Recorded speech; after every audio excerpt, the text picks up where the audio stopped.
Et voilà, ces personnages vont vous jouer l'histoire d'Antigone. Antigone, c'est la petite maigre qui est assise là-bas et qui ne dit rien. Elle regarde droit devant elle. Elle pense.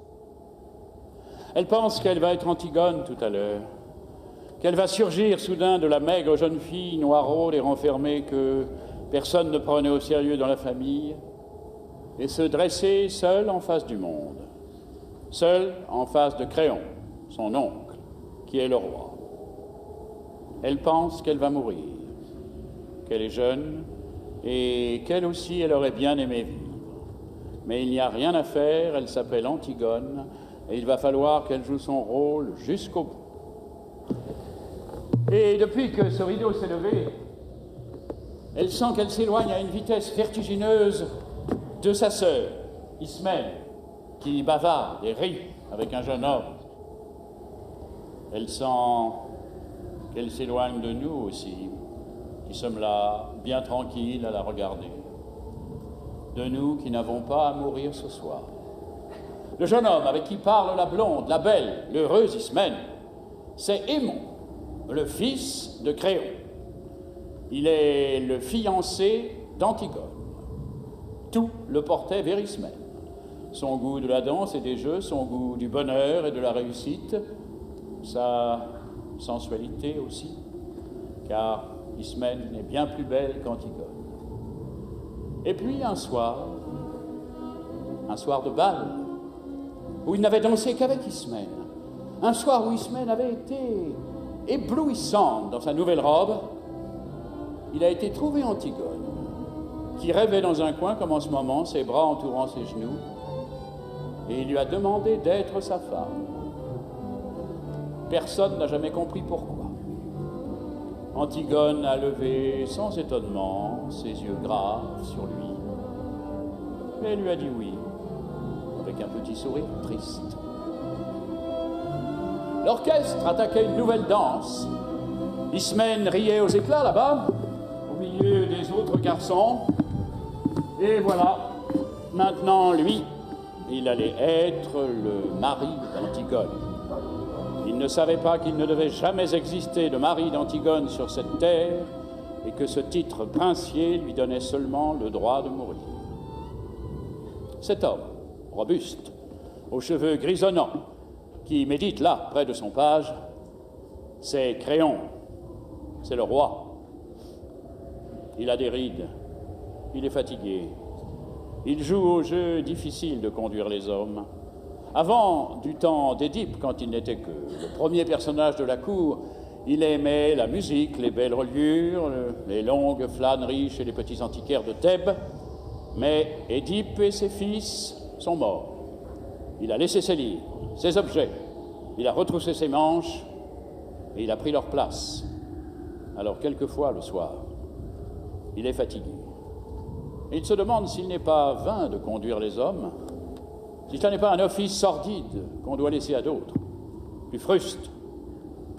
Et puis, au matin, des problèmes précis se posent qu'il faut résoudre, et il se lève, tranquille, comme un ouvrier au seuil de sa journée. Créon est seul avec son petit page, qui est trop petit, et qui ne peut rien non plus pour lui. Ce garçon là-bas au fond, qui rêve, adossé au mur, solitaire, c'est le messager. C'est lui qui viendra annoncer la mort d'Aimon tout à l'heure. C'est pour cela qu'il n'a pas envie de bavarder ni de se mêler aux autres. Il sait déjà. Enfin, ces trois hommes qui jouent, ce sont les gardes. Ce ne sont pas de mauvais bougres, ils ont des femmes, des enfants et des petits ennuis comme tout le monde, mais ils vous emploieront les accusés le plus tranquillement du monde tout à l'heure. Ils sont dépourvus de toute imagination. Ce sont les auxiliaires, toujours innocents et toujours satisfaits d'eux-mêmes, de la justice, pour le moment, jusqu'à ce qu'un nouveau chef de Thèbes, dûment mandaté, leur ordonne de l'arrêter à son tour. Ce sont les auxiliaires de la justice de Créon. Et maintenant que vous les connaissez tous, Ils vont pouvoir vous jouer leur histoire.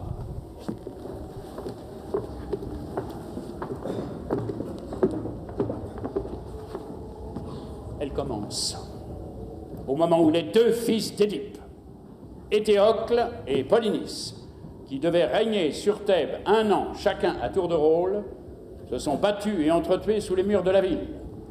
Éthéocle, l'aîné, au terme de la première année de pouvoir, ayant refusé de céder la place à son frère. 7 grands princes étrangers que Polynice avait gagnés à sa cause ont été défaits devant les 7 portes de Thèbes. Maintenant, la ville est sauvée. Les 2 frères ennemis sont morts. Et Créon, le roi, a ordonné qu'à Éthéocle, le bon frère, il serait fait d'imposantes funérailles, mais que Polynice, le vaurien, le révolté, le voyou, serait laissé sans pleurs et sans sépulture, la proie des corbeaux et des chacals. Quiconque osera lui rendre les devoirs funèbres sera impitoyablement puni de mort.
D'où viens-tu? Chut. De me promener. Nourrice, c'était beau. Tout était gris. Maintenant, tu ne peux pas savoir, tout est déjà rose, jaune, vert. C'est devenu une carte postale. Il faut te lever plus tôt, Nourrice, si tu veux voir un monde sans couleur. Je me lève quand il fait encore noir. Je vais à ta chambre pour voir si tu ne t'es pas découverte en dormant. Et je ne te trouve plus dans ton lit. Le jardin dormait encore, je l'ai surpris, Nourrice. Je l'ai vu sans qu'il s'en doute. C'est beau, un jardin qui ne pense pas encore aux hommes. Tu es sortie. J'étais à la porte du fond, tu l'avais laissé entrebâillée. Dans les champs, c'était tout mouillé. Et cela attendait. Tout attendait. Je faisais un bruit énorme toute seule sur la route. Et j'étais gênée parce que je savais bien que c'était pas moi qu'on attendait. Alors j'ai enlevé mes sandales et je me suis glissée dans la campagne sans qu'elle s'en aperçoive. Il va falloir te laver les pieds avant de te remettre au lit. Je ne me recoucherai pas ce matin. À 4 heures. Il n'était pas 4 heures. Je me lève pour voir si elle n'était pas découverte. Je trouve son lit froid et personne dedans. Tu crois que si on se levait comme ça, tous les matins, ce serait tous les matins aussi beau, Nourrice, d'être la première fille dehors? La nuit. C'était la nuit. Et tu veux me faire croire que tu as été te promener? Menteuse. D'où viens-tu? C'est vrai, c'était encore la nuit. Et il n'y avait que moi, dans toute la campagne, à penser que c'était le matin. C'est merveilleux, Nourrice. J'ai cru au jour la première, aujourd'hui. Fais la folle. Fais la folle. Je la connais, la chanson. J'étais fille avant toi. Et pas commode non plus. Mais dure tête comme toi, non. D'où viens-tu, mauvaise? Non, pas mauvaise. Tu avais un rendez-vous, hein? Dis non, peut-être. Oui, j'avais un rendez-vous. Tu as un amoureux? Oui, nourrice. Oui, le pauvre. J'ai un amoureux. Oh, c'est du joli, c'est du propre. Toi, la fille d'un roi. Donnez-vous du mal. Donnez-vous du mal pour les élever, elles sont toutes les mêmes. Tu n'étais pourtant pas comme les autres, toi. À t'attiffer toujours devant la glace, à te mettre du rouge aux lèvres, à chercher à ce qu'on te remarque. Qui est-ce? Un voyou, hein, peut-être. Un garçon que tu ne peux pas dire à ta famille. Voilà, c'est lui que j'aime, je veux l'épouser. C'est ça. Hein? C'est ça? Réponds donc, fanfaronne. Oui, nourrice. Et elle dit oui. Miséricorde. Je l'ai eue toute gamine. J'ai promis à sa pauvre mère que j'en ferais une honnête fille. Et voilà. Mais ça ne va pas se passer comme ça, ma petite. Je ne suis que ta nourrice. Et tu me traites comme une vieille bête, bon. Mais ton oncle Créon saura, je te le promets. Oui, nourrice. Mon oncle Créon saura. Laisse-moi maintenant. Et tu verras ce qu'il dira quand il apprendra que tu te lèves la nuit. Et Aimon? Et ton fiancé? Car elle est fiancée. Elle est fiancée et à 4 heures du matin, elle quitte son lit pour aller courir avec un autre. Et ça vous répond qu'on la laisse. Ça voudrait qu'on ne dise rien. Mais tu sais ce que je devrais faire? Te battre, comme lorsque tu étais petite. Nounou, tu ne devrais pas trop crier. Tu ne devrais pas être trop méchante ce matin. Pas crier. Je ne dois pas crier par-dessus le marché. Moi qui avais promis à ta mère. Qu'est-ce qu'elle me dirait, ta mère, si elle était là? Une vieille bête. Oui. Une vieille bête qui n'a pas su me la garder pure, ma petite. Toujours à crier, à faire le chien de garde, à leur tourner autour avec des lainages pour qu'elles ne prennent pas froid, ou des laits de poule pour les rendre fortes. Mais à 4 heures du matin, tu dors, vieille bête. Tu dors, toi qui ne peux pas fermer l'œil. Et tu les laisses filer, marmotte. Et quand tu arrives, le lit est froid. Voilà ce qu'elle me dira, ta mère, là-haut, quand j'y monterai. Et moi, j'aurais honte. Honte à en mourir s'il n'était pas déjà morte. Je ne pourrais que baisser la tête et répondre: Madame Jocaste, c'est vrai? Non. Nourrice ne pleure plus. Tu pourras regarder maman bien en face quand tu iras la retrouver. Et elle te dira bonjour, nounou. Merci pour la petite Antigone, tu as bien pris soin d'elle. Elle sait pourquoi je suis sortie ce matin. Tu n'as pas d'amoureux? Non, nounou. Tu te moques de moi alors? Oh, tu vois, je suis trop vieille. Tu étais ma préférée, malgré ton sale caractère. Ta sœur était plus douce, et je croyais que c'était toi qui m'aimais. Si tu m'aimais, tu m'aurais dit la vérité. Pourquoi ton lit était-il froid quand je suis venue te border? Nounou, je suis pure. Je n'ai pas d'autre amoureux qu'Aimon, mon fiancé, je te le jure. Je peux même te jurer, si tu veux, que je n'aurai jamais d'autre amoureux. Garde tes larmes. Garde tes larmes. Tu en auras peut-être besoin encore, nounou. Et quand tu pleures comme cela, je redeviens petite. Et il ne faut pas que je sois petite ce matin.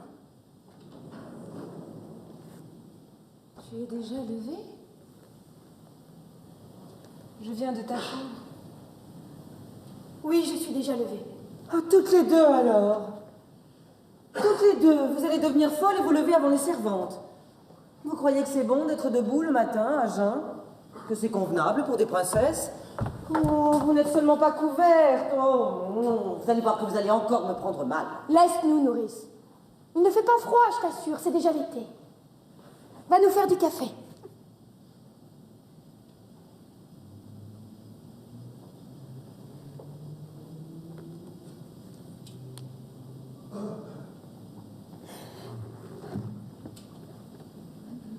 Je voudrais bien un peu de café, s'il te plaît, Nounou. Cela me ferait du bien. Oh, ma colombe, la tête lui tourne d'être sans rien. Et je suis là comme une idiote, au lieu de lui donner quelque chose de chaud. Tu es malade? Ce n'est rien, un peu de fatigue. C'est parce que je me suis levée tôt. Moi non plus, je n'ai pas dormi. Il faut que tu dormes, tu serais moins belle demain. Ne te moque pas. Je ne me moque pas. Cela me rassure ce matin que tu sois belle. Quand j'étais petite, j'étais si malheureuse, tu te souviens? Je te barbouillais de terre. Je te mettais des vers dans le cou.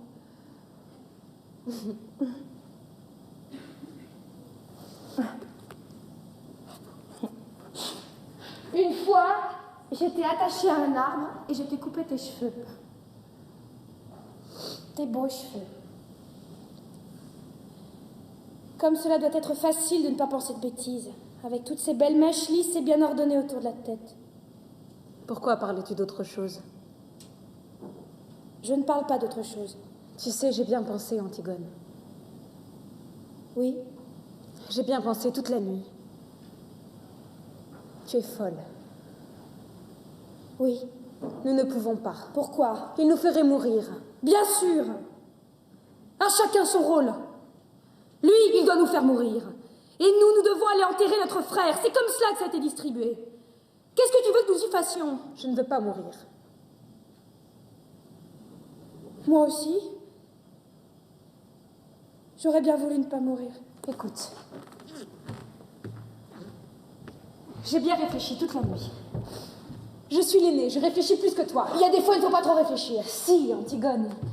D'abord, bien sûr, c'est horrible, et j'ai pitié, moi aussi, de mon frère. Mais je comprends un peu notre oncle. Moi, je ne veux pas comprendre un peu. Il est le roi, il faut qu'il donne l'exemple. Et moi, je ne suis pas le roi! Chut! Il ne faut pas que je donne l'exemple, moi. Elle fait ce qui lui passe par la tête, la petite Antigone. La sale bête, l'entêtée, la mauvaise. Et puis après, on la met dans un coin ou dans un trou, et c'est bien fait pour elle. Elle n'avait qu'à ne pas désobéir. Allez, allez. Tes sourcils joints, ton regard droit devant toi, et te voilà lancé sans écouter personne. Écoute-moi, j'ai raison plus souvent que toi. Je ne veux pas avoir raison. Essaie de comprendre, au moins. Comprendre. Vous n'avez que ce mot-là dans la bouche, tous. Depuis que je suis toute petite. Il fallait comprendre qu'on ne peut pas toucher à l'eau. À la belle et fuyante eau froide parce que ça mouille les dalles. À la terre parce que ça tache les robes. Il fallait comprendre qu'on ne doit pas manger tout à la fois. Donner tout ce qu'on a dans ses poches aux mendiants qu'on rencontre. Courir. Courir dans le vent jusqu'à ce qu'on tombe par terre et boire quand on a chaud. Et se baigner quand il est trop tôt ou trop tard. Mais pas juste quand on en a envie. Comprendre. Toujours comprendre. Mais moi, je ne veux pas comprendre. Je comprendrai quand je serai vieille. Si je deviens vieille, pas maintenant. Il est plus fort que nous, Antigone. Il est le roi. Et ils pensent tous comme lui dans la ville. Ils sont des milliers autour de nous. Grouillant dans toutes les rues de Thèbes. Je ne t'écoute pas. Ils nous hueront. Ils nous prendront avec leurs 1000 bras, leurs 1000 visages et leur unique regard. Ils nous cracheront à la figure. Et il faudra avancer dans leur haine, sur la charrette, avec leur odeur et leur rire, jusqu'au supplice. Et souffrir? Il faudra souffrir. Sentir que la douleur monte, qu'elle est arrivée au point où on ne peut plus la supporter, qu'il faudrait qu'elle s'arrête, mais qu'elle continue pourtant et monte encore, comme une voix aiguë. Oh, je ne peux pas. Je ne peux pas.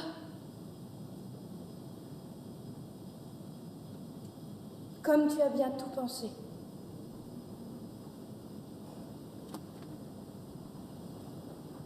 Toute la nuit. Pas toi? Si, bien sûr. Tu sais, moi, je ne suis pas très courageuse. Moi non plus. Mais qu'est-ce que cela fait? Tu n'as donc pas envie de vivre, toi? Pas envie de vivre. Qui se levait, la première le matin, rien que pour sentir l'air froid sur sa peau nue? Qui se couchait la dernière, seulement quand elle n'en pouvait plus de fatigue pour vivre encore un peu plus la nuit? Qui pleurait déjà, toute petite, en pensant qu'il y avait tant de petites bêtes, tant de brins d'herbe dans le pré, et qu'on ne pouvait pas tous les prendre? Oh, ma petite sœur. Ah non, laisse-moi! Ne me caresse pas! Ne nous mettons pas à pleurnicher ensemble maintenant! Tu as bien réfléchi, tu dis. Tu penses que toute la ville hurlante contre toi, tu penses que la peur et la douleur de mourir, c'est assez. Oui, sers-toi de ces prétextes. Je t'en supplie, Antigone. C'est bon pour les hommes de croire aux idées et de mourir pour elles. Toi, tu es une fille. Une fille, oui. Et je sais pleurer d'être une fille. Ton bonheur est là, devant toi. Et tu n'as qu'à le prendre, tu es fiancée. Tu es jeune, tu es belle. Non, je ne suis pas belle. Pas belle comme nous, mais autrement. Tu sais bien que c'est sur toi que se retournent les petits voyous dans la rue. Que c'est toi que les petites filles regardent passer, soudain muettes, sans pouvoir te quitter des yeux jusqu'à ce que tu aies tourné le coin. Des voyous. Des petites filles. Et aimons, Antigone.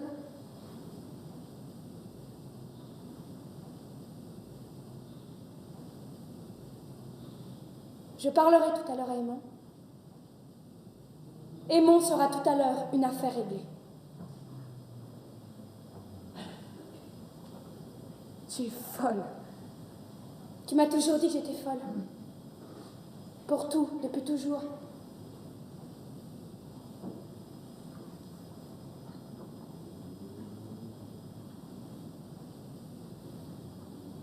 Va te recoucher, Ismène. Il fait jour maintenant, tu vois. Et de toute façon, je ne pourrai rien faire. Mon frère mort est maintenant entouré d'une garde exactement comme s'il avait réussi à se faire roi.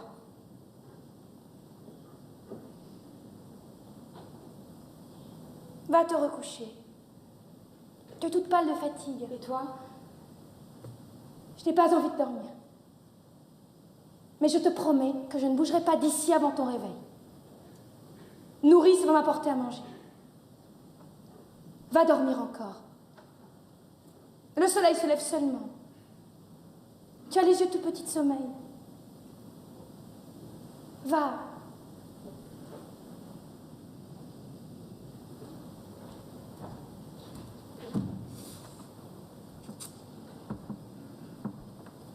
Je te convaincrai, n'est-ce pas? Je te convaincrai, tu me laisseras te parler encore. Je te laisserai me parler encore, oui.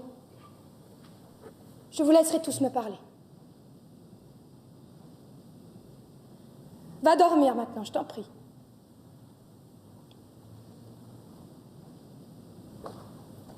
Tu serai moins belle demain.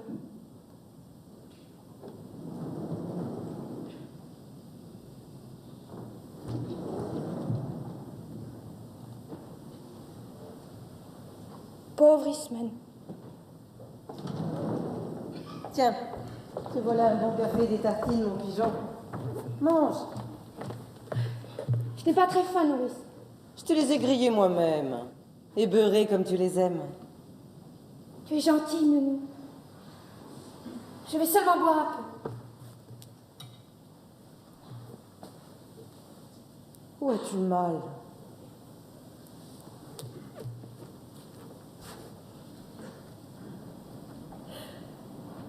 Nulle part, Nounou.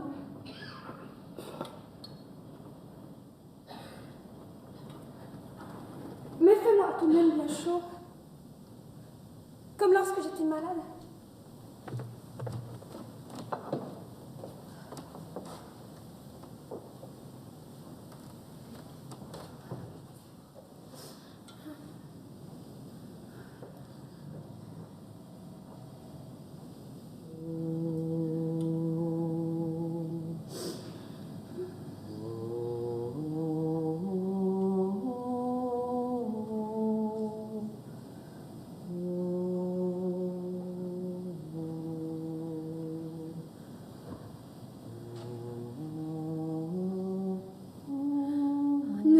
Forte que la fièvre.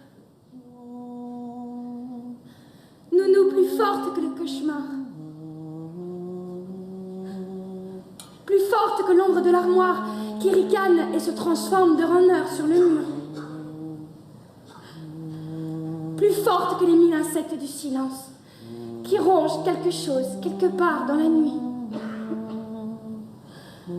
Plus forte que la nuit elle-même, avec ce ululement de folle qu'on n'entend pas. Nounou plus forte que la mort. Donne-moi ta main, comme lorsque tu restes à côté de mon lit. Et qu'est-ce que tu as, ma petite colombe? Rien, Nounou. Je suis seulement encore un peu petite pour tout cela. Mais il n'y a que toi qui dois le savoir. Trop petite pour quoi, ma mésange?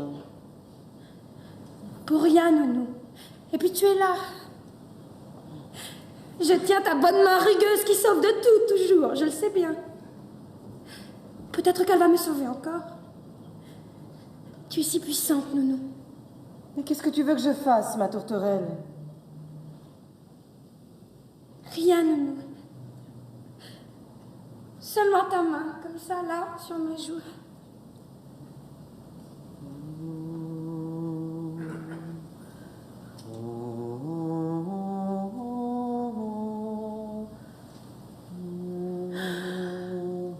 Voilà, je n'ai plus de peur. Ni du méchant ogre, ni du marchand de sable.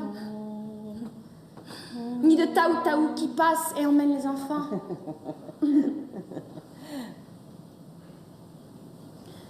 Et voilà, Aimon.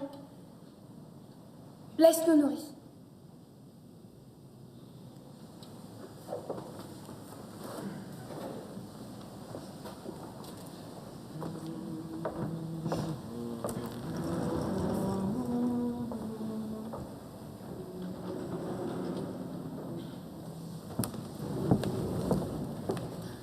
Pardon, Aimon. Pour notre dispute d'hier soir et pour tout, c'est moi qui avais tort. Je te prie de me pardonner. Tu sais bien que je t'avais pardonné à peine avais-tu claqué la porte. Ton parfum était encore là et je t'avais déjà pardonné. À qui l'avais-tu volé ce parfum? À Ismaël. Et le rouge à lèvres, la poudre, la belle robe? Aussi. En quel honneur t'étais-tu faite si belle? Je te le dirai.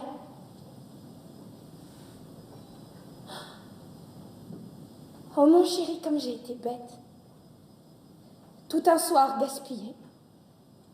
Un beau soir. Nous aurons d'autres soirs, Antigone. Peut-être pas. Et d'autres disputes aussi. C'est plein de disputes, un bonheur. Un bonheur, oui. Écoute, Aimon. Oui, Ne ris pas, ce matin, sois grave. je suis grave. Et serre-moi. Plus fort que tu m'as jamais serré. Que toute ta force s'imprime dans moi. Là, de toute ma force. C'est bon. Écoute, Aimon. Oui. Je voulais te dire ce matin. Le petit garçon que nous aurions eu tous les deux. Oui. Tu sais, je l'aurais bien défendu contre tout. Oui, Antigone. Je l'aurais serré si fort qu'il n'aurait jamais eu peur, je te le jure. Ni du soir qui vient, ni de l'angoisse du plein soleil immobile, ni des ombres. Notre petit garçon aimé. Il aurait eu une maman toute petite et mal peignée, mais plus sûre que toutes les vraies mères du monde, avec leur vraie poitrine et leur grand tablier. Tu le crois, n'est-ce pas, toi? Oui, mon amour. Et tu crois, toi aussi, n'est-ce pas, que tu aurais eu une vraie femme? Mais j'ai une vraie femme. Tu m'aimais, moi? Tu m'aimais? Tu en es bien sûr ce soir-là?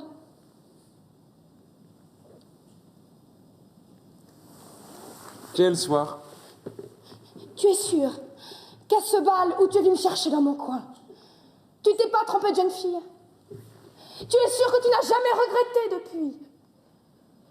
Jamais pensé, tout au fond de toi, même une fois, que tu aurais plutôt dû demander Ismène? Idiote! Tu m'aimes, n'est-ce pas? Tu m'aimes comme une femme? Tes bras qui me serrent ne mentent pas? Tes grandes mains posées sur mon dos ne mentent pas? Ni ton odeur? Ni ce bon chaud? Ni cette grande confiance qui m'inonde quand j'ai la tête au creux de ton cou? Oui, Antigone, je t'aime comme une femme. Mais je suis noire et maigre, Ismène est rose et dorée comme un fruit. Antigone.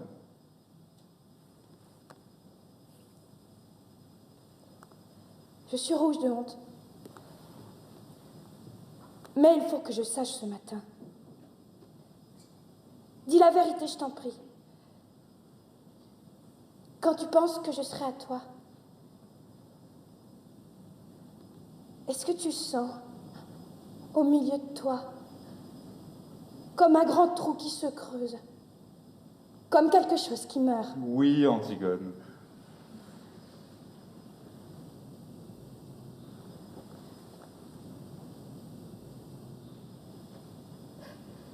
Moi, je sens comme cela.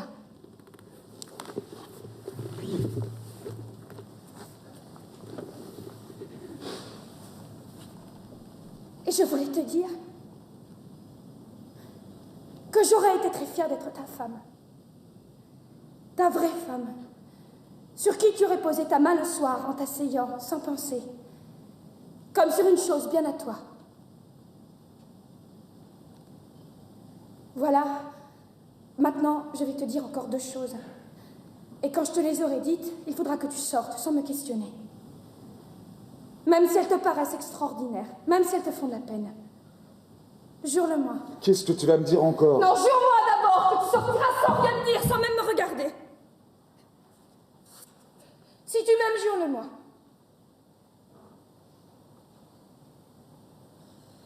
Tu vois comme je te le demande. Jure-le-moi, s'il te plaît, non.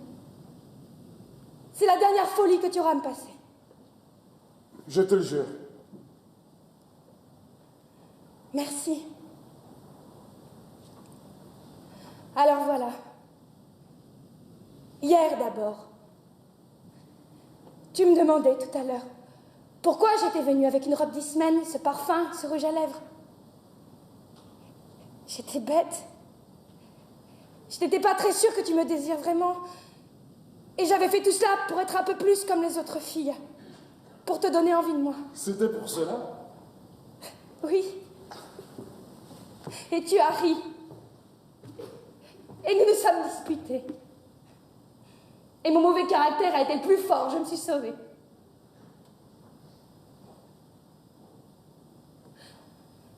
Mais j'étais venue chez toi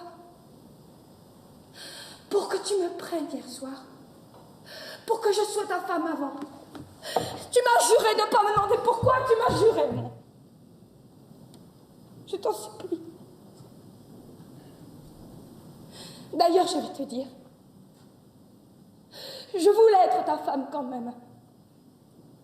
Parce que je t'aime comme cela, moi. très fort et que je vais te faire de la peine. Oh mon chéri, pardon. Que jamais, jamais je ne pourrai t'épouser. Tu me l'as juré, non? Sors, sors tout de suite. Si tu pars, si tu fais un seul pas vers moi, je me jette par cette fenêtre, je te le jure, Aimant. Je te le jure sur la tête du petit garçon que nous avons eu tous les deux en rêve. Du seul petit garçon que j'aurai jamais. Pars maintenant. Pars vite. Tu sauras demain. Tu sauras tout à l'heure.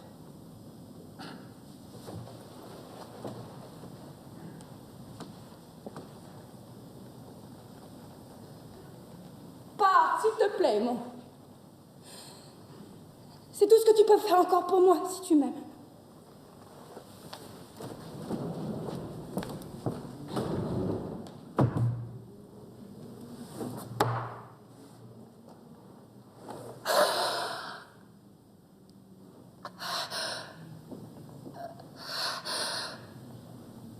Voilà. C'est fini pour Aimant, Antigone. Antigone? Es-tu là? Oui, je suis là. Je ne peux pas dormir. J'avais peur que tu sortes et que tu tentes de l'enterrer malgré le jour.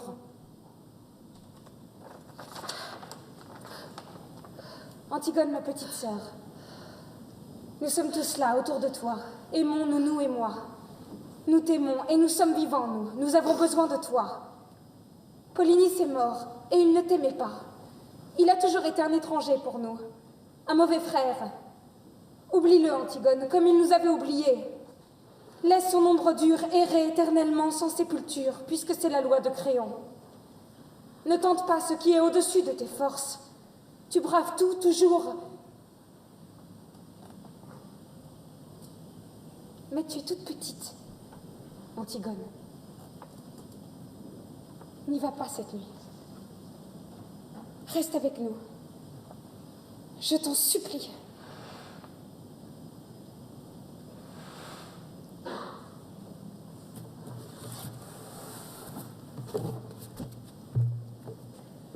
C'est trop tard.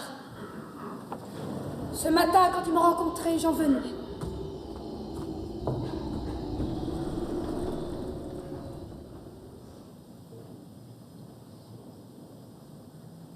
Antigone.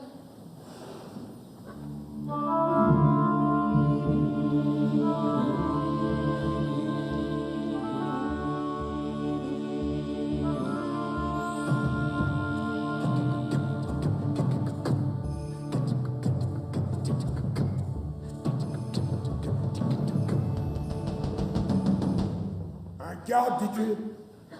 Un de ceux qui gardent le cadavre. Fais-le entrer.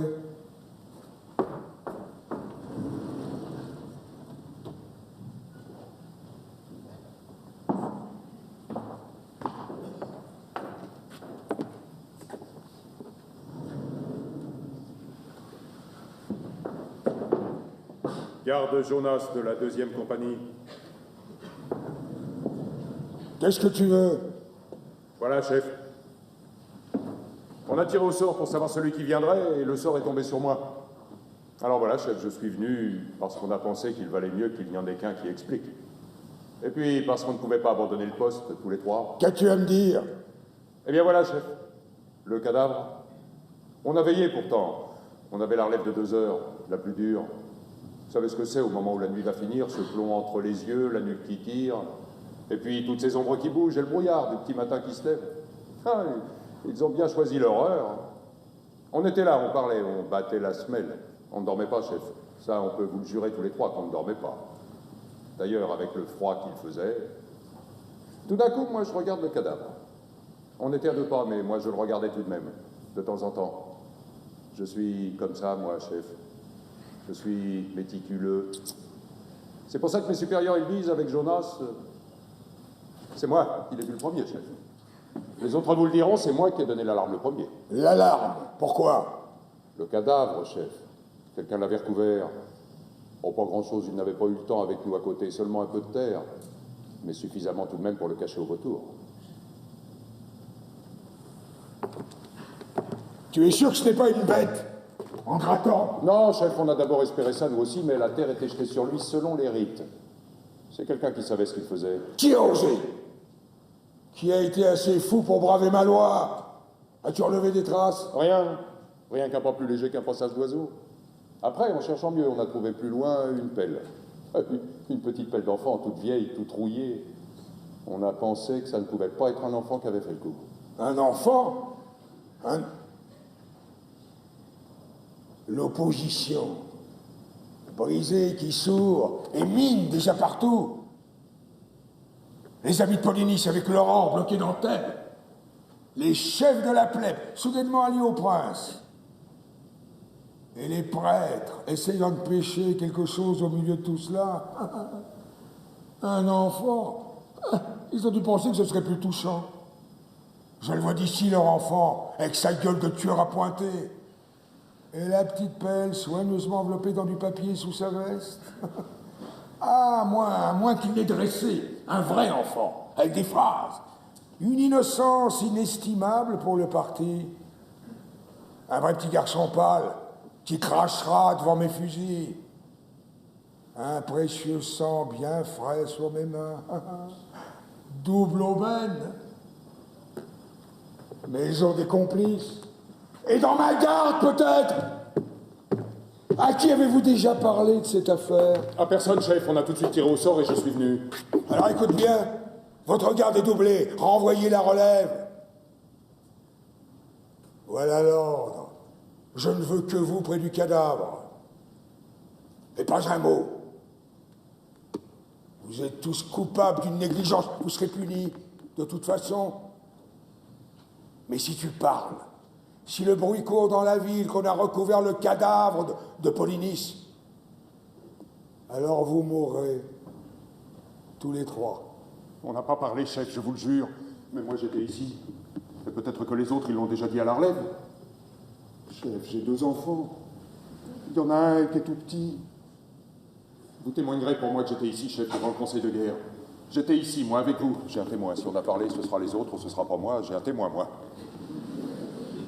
Alors va vite. Si personne ne sait, tu vivras.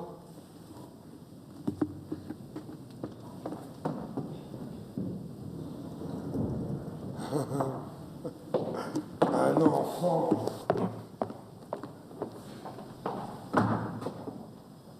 Tu mourrais, toi, pour moi? Tu crois que tu irais avec ta petite pelle? Ah, bien sûr. Tu irais tout de suite, toi aussi.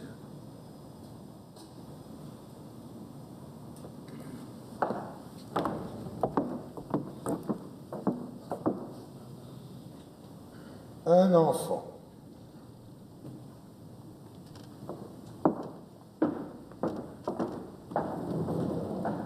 Et voilà. Maintenant, le ressort est bandé. Cela n'a plus qu'à se dérouler tout seul. C'est cela qui est commode dans la tragédie. On donne le petit coup de pouce pour que cela démarre. Rien. Un regard pendant une seconde à une fille qui passe et lève les bras dans la rue.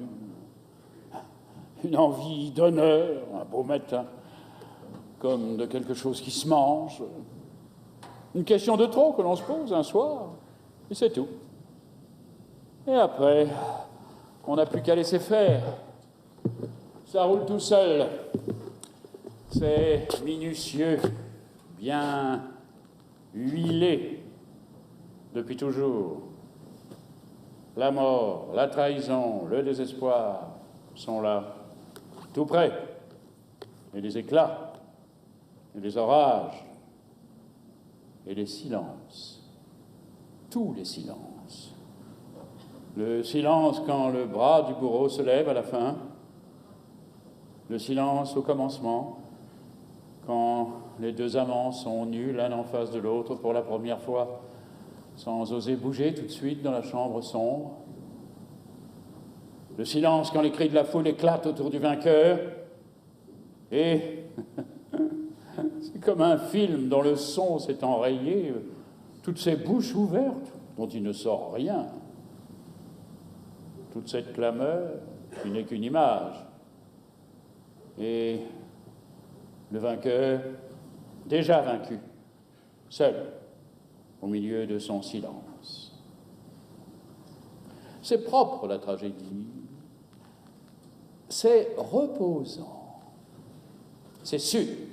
Dans le drame, avec ses traîtres, avec ses méchants acharnés, cette innocence persécutée, ces vengeurs, ces terre-neuves, ces lueurs d'espoir, ça devient épouvantable de mourir, comme un accident. Et on aurait peut-être pu se sauver. Le bon jeune homme aurait peut-être pu arriver à temps avec les gendarmes. Dans la tragédie, on est tranquille. D'abord, on est entre soi, puis on est tous innocents, en somme. Ce n'est pas parce qu'il y en a un qui tue et l'autre qui est tué, c'est une question de distribution. Et puis surtout, c'est reposant, la tragédie, parce qu'on sait qu'il n'y a plus d'espoir, le sale espoir, qu'on est pris, qu'on est enfin pris comme un rat, avec tout le ciel sur son dos. On n'a plus qu'à crier, pas à gémir, pas à se plaindre, non, à gueuler à pleine voix ce qu'on avait à dire, qu'on n'avait jamais dit et qu'on ne savait peut-être même pas encore. Et pour rien, pour se le dire à soi, pour l'apprendre soi. Dans le drame, on se débat parce qu'on espère en sortir, c'est ignoble. C'est utilitaire. Là, c'est gratuit. C'est pour les rois. Il n'y a plus rien à tenter. Enfin. Alors voilà, cela commence. La petite Antigone est prise. La petite Antigone va pouvoir être elle-même pour la première fois. Allez, allez, pas d'histoire. Je vous expliquerai devant le chef. Moi, je ne connais que la consigne. Ce que vous aviez à faire là, je ne veux pas le savoir. Tout le monde a des excuses. Tout le monde a quelque chose à objecter. S'il fallait écouter les gens, s'il fallait essayer de comprendre, hein, on serait pas en France. Allez, allez, tenez là, vous autres. Et pas d'histoire. Moi, ce qu'elle a à dire, je ne veux pas le savoir. Dis-leur de me lâcher avec leurs sales mains, ils me font mal. Leurs sales mains. Vous pourriez être poli, mademoiselle. Moi, je suis poli. Dis-leur de me lâcher. Je suis la fille d'Édipe, je suis Antigone, je ne me sauverai pas. La fille d'Édipe. Oui. Les putains qu'on ramasse à la garde de nuit, elles disent aussi de se méfier. Quels sont la bonne amie du préfet de police? Je veux bien mourir, mais pas qu'il me touche. Et les cadavres, dis. Et la terre. Ça ne te fait pas peur à toucher? Tu dis leurs sales mains? Regarde un peu les tiennes.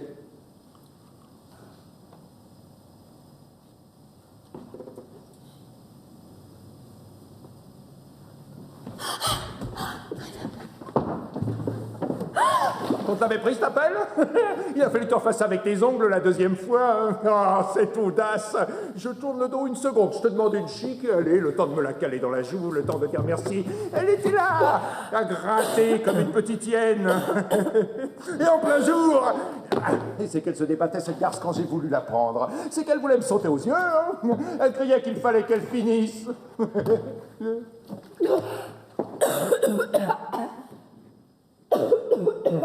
C'est une folle, oui.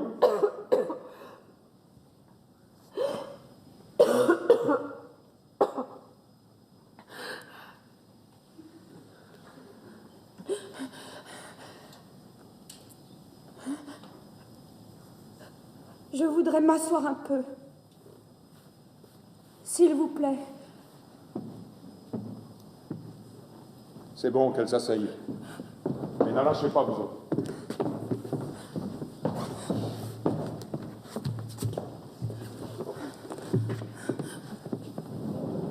Garde à vous. Lâchez cette jeune fille.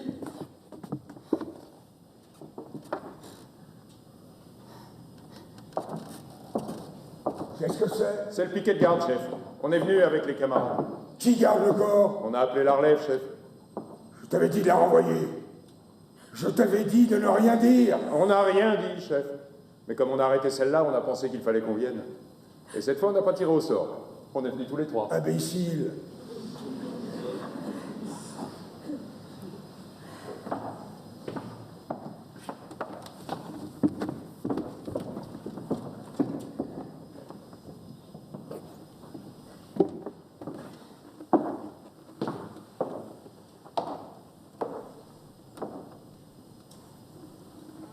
Où t'ont-ils arrêté? Près du cadavre, chef. Qu'allais-tu faire près du cadavre de ton frère? Tu savais que j'avais interdit de l'approcher? Ce qu'elle faisait, chef, c'est pour ça qu'on vous l'amène. Elle grattait la terre avec ses mains. Elle était en train de le recouvrir, encore une fois. Sais-tu bien ce que t'es en train de dire, toi? Chef, vous pouvez demander aux autres. On avait dégagé le corps à mon retour. Mais avec le soleil qui chauffait, comme il commençait à sentir, on s'était mis sur une petite hauteur, pas loin, pour être dans le vent.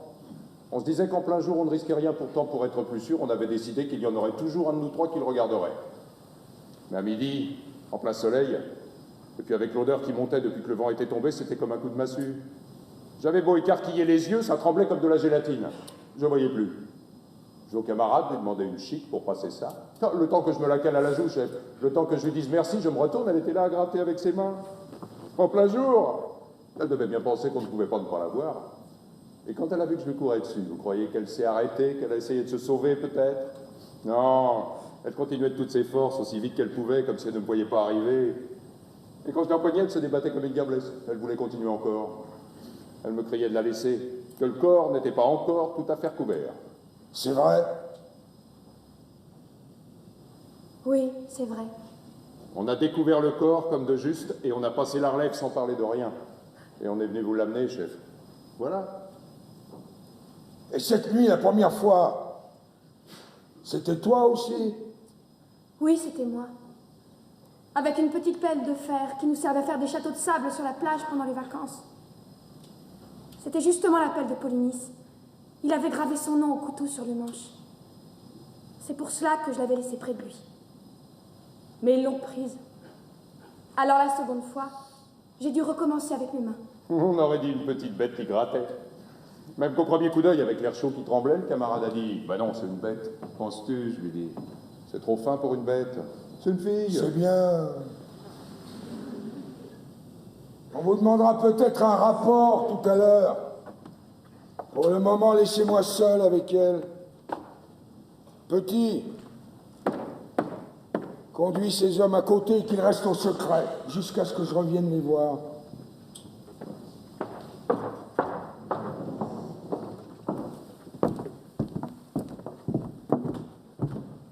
Faut-il lui mettre les menottes, chef? Non.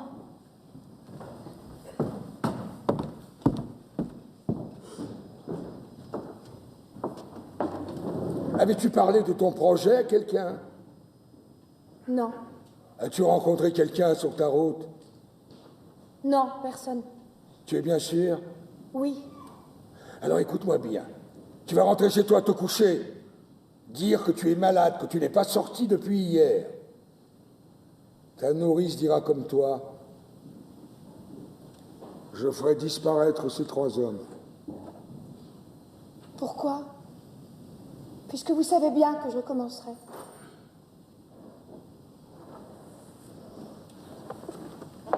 Pourquoi tu tentais d'enterrer ton frère? Je le devais. Je l'avais interdit! Je le devais tout de même.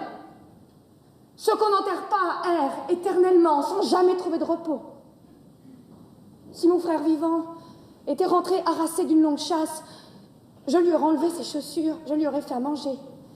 Je lui aurais préparé son lit. Polynice aujourd'hui a achevé sa chasse.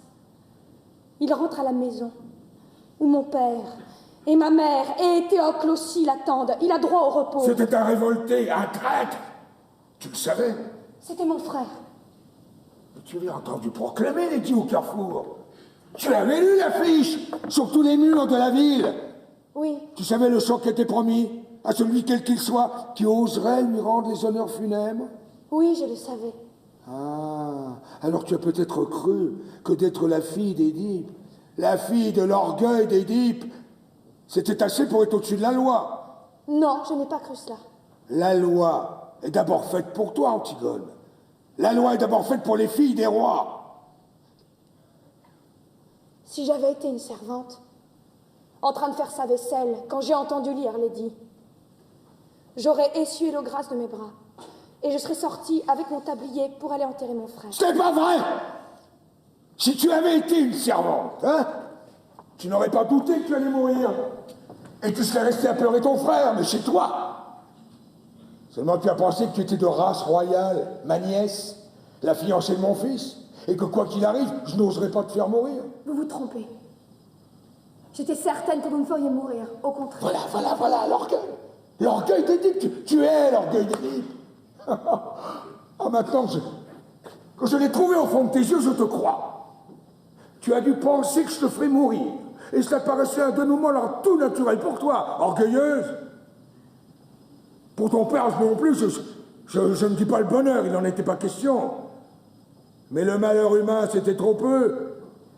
Parce que l'humain vous gêne aux entournures dans la famille. Il vous faut un tête-à-tête avec le destin et la mort. Et tuer votre père, et coucher avec votre mère, et apprendre tout cela après mot par mot. Ah, quel breuvage, hein, les mots qui vous condamnent. Et comme on les boit goulûment, lorsqu'on s'appelle Édipe ou Antigone. Et le plus simple après, hein, c'est encore de se crever les yeux, et d'aller mendier avec ses enfants sur les routes. Eh bien là, ces temps sont révolus pour Thèbes. Thèbes a droit maintenant à un prince, sans histoire. Moi, je m'appelle seulement Créon. Dieu merci. J'ai mes 2 pieds par terre, mes 2 mains enfoncées dans mes poches. Et puisque je suis roi, j'ai résolu, avec moins d'ambition que ton père, de m'employer tout simplement à rendre l'ordre de ce monde un peu moins absurde, si c'est possible. C'est même pas une aventure, c'est un métier. Un métier pour tous les jours. C'est pas toujours drôle, comme tous les métiers. Mais puisque je suis là, hein, je suis là pour le faire. Alors je vais le faire. Écoute-moi bien, tu es Antigone, tu es la fille d'Édipe, soit. Mais tu as 20 ans. Et il n'y a pas si longtemps, tout cela se serait réglé avec du pain sec, une paire de gifles. Te faire mourir? Tu ne t'es pas regardé, moineau. Tu es trop maigre.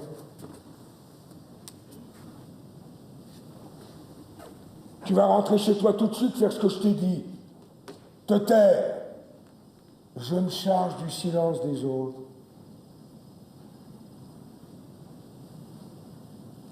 Allez, va.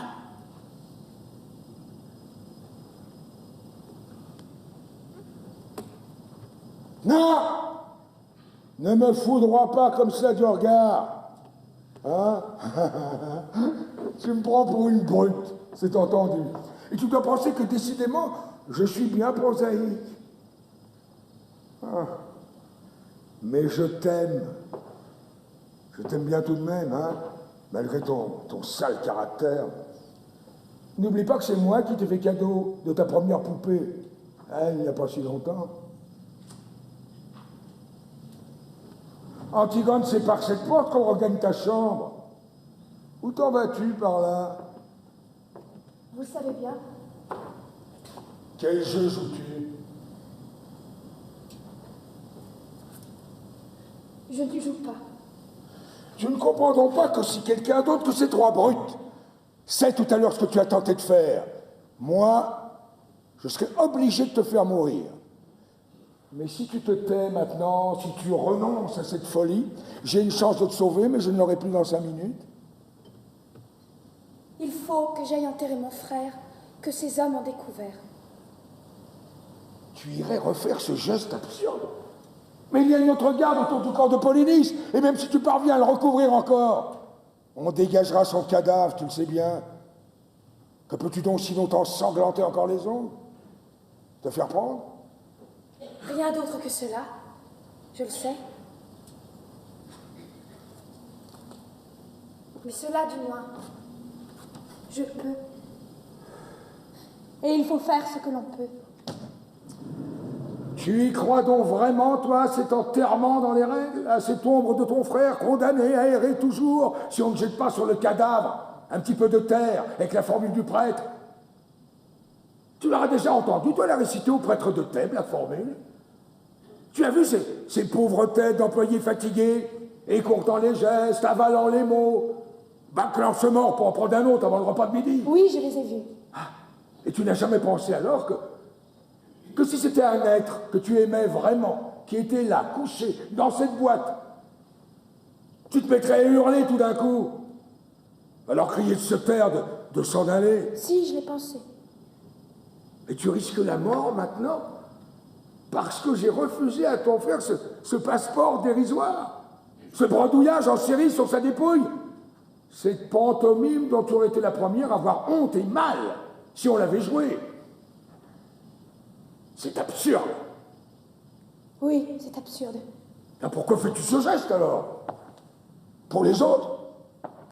Pour ceux qui y croient? Ou pour les dresser contre moi? Non. Ni pour les autres, ni pour ton frère? Pour qui alors? Pour personne. Pour moi. Ah, tu as donc tellement envie de mourir. C'est vrai. Tu as l'air d'un petit gibier pris. Ne vous attendrissez pas trop sur moi. Faites comme moi, faites ce que vous avez à faire. Mais si vous êtes un être humain, faites-le vite. Voilà tout ce que je vous demande. Je n'aurai pas du courage éternellement, c'est vrai.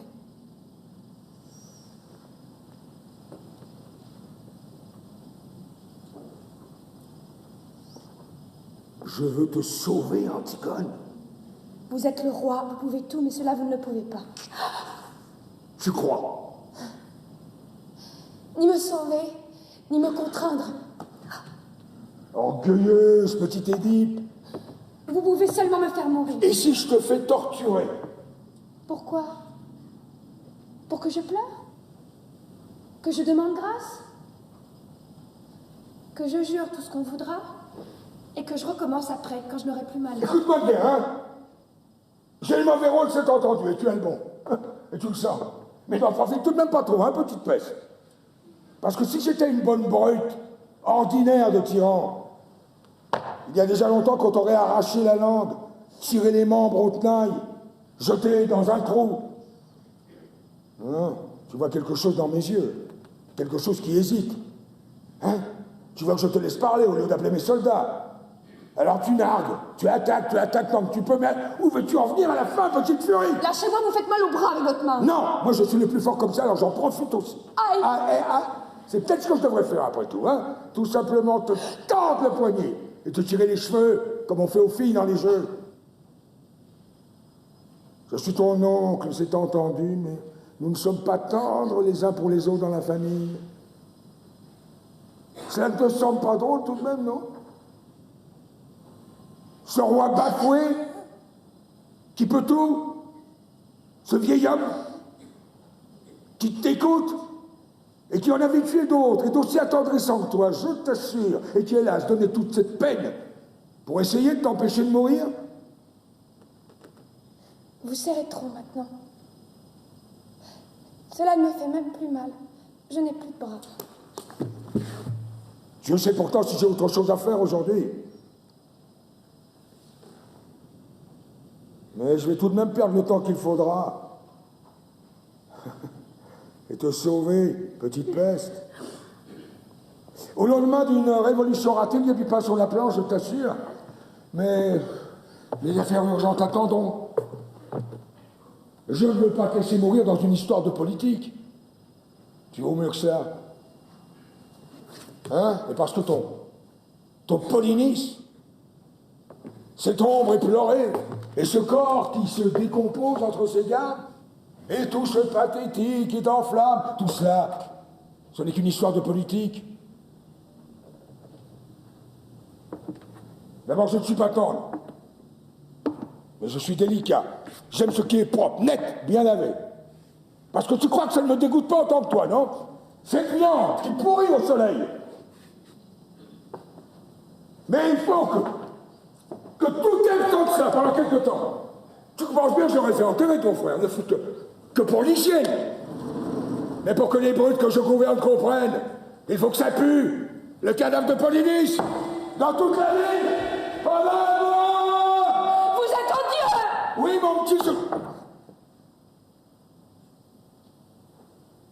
C'est le métier qu'il veut.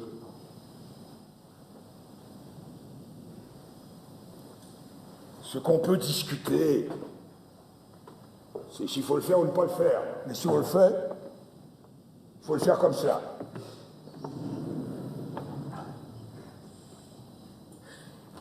Et pourquoi le faites-vous? Un matin, je me suis réveillé, roi de Thèbes. Et Dieu sait si j'aimais autre chose dans la vie que d'être puissant.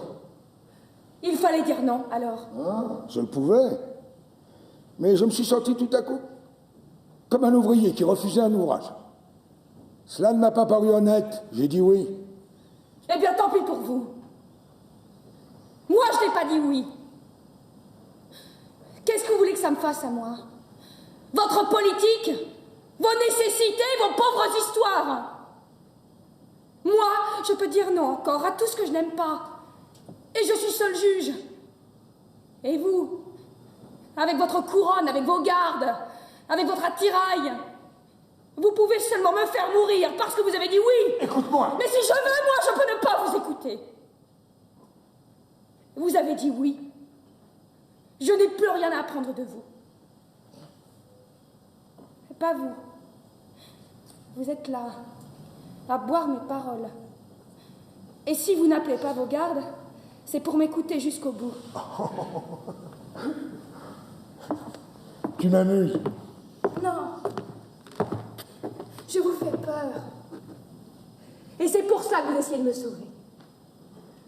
Ça serait tout de même plus commode de garder une petite Antigone muette et vivante dans ce palais. Vous êtes trop sensible pour faire un bon tyran, voilà tout. Mais vous allez tout de même me faire tuer tout à l'heure, vous le savez. Et c'est pour cela que vous avez peur. C'est laid, un homme qui a peur. Oui, j'ai peur. J'ai peur d'être obligé de te faire tuer si tu t'obstines. Je ne le voudrais pas. Et moi, je ne suis pas obligée de faire ce que je ne voudrais pas. Vous n'auriez pas voulu non plus, peut-être, refuser une tombe à mon frère? Dites-le donc que vous ne l'auriez pas voulu. Je te l'ai déjà dit. Et vous l'avez fait, tout de même. Et maintenant, vous allez me faire tuer sans le vouloir. Et c'est cela, être roi. Oui, c'est cela. Pauvre Créon. Avec mes ongles cassés et pleins de terre. Et les bleus que tes gardes m'ont fait au bras. Avec ma peur qui me tord le ventre. Moi, je suis reine. Alors épuisez-moi, vis. Le cadavre de ton frère qui pourrit sous mes fenêtres. C'est assez payé pour que l'ordre règne dans Thèbes. Mon fils t'aime. Alors ne m'oblige pas encore à payer avec toi. J'ai assez payé. Non, vous avez dit oui. Vous ne vous arrêterez jamais de payer maintenant. Mais va faire bon Dieu. Essaye de me comprendre une minute. Toi aussi, petit idiote. Moi, j'ai bien essayé de te comprendre. Il faut pourtant bien qu'il y en ait qui disent oui. Il faut pourtant bien qu'il y en ait qui mènent la barque. Parce que ça prend l'eau. Ça prend l'eau de toutes parts. C'est plein de crimes, de bêtises, de misère. Non, mais enfin, mais... Est-ce que tu comprends cela? Je ne veux pas comprendre. C'est bon pour vous. Moi, je suis là pour autre chose que pour comprendre. Je suis là pour vous dire non. Et pour mourir. Ah, c'est facile de dire non. Pas toujours. Pour dire oui. Il faut suer. Hein, retrousser ses manches. Empoigner la vie à pleine main sans mettre jusqu'au coude. C'est facile de dire non. Même si on doit mourir. Il n'y a qu'à pas bouger et attendre. Attendre pour vivre. Attendre même pour qu'on vous tue. C'est trop lâche. Ça, c'est une invention des hommes. Tu imagines un monde où les arbres aussi auraient dit non, non, contre la sève. Ou les bêtes auraient dit non, contre l'instinct de la chasse ou de l'amour. Parce que les bêtes, et le moins, elles sont bonnes, elles sont simples, elles sont dures. Quel rêve, hein, pour un roi des bêtes. Ce serait si simple. Ah, tu me méprises, n'est-ce pas?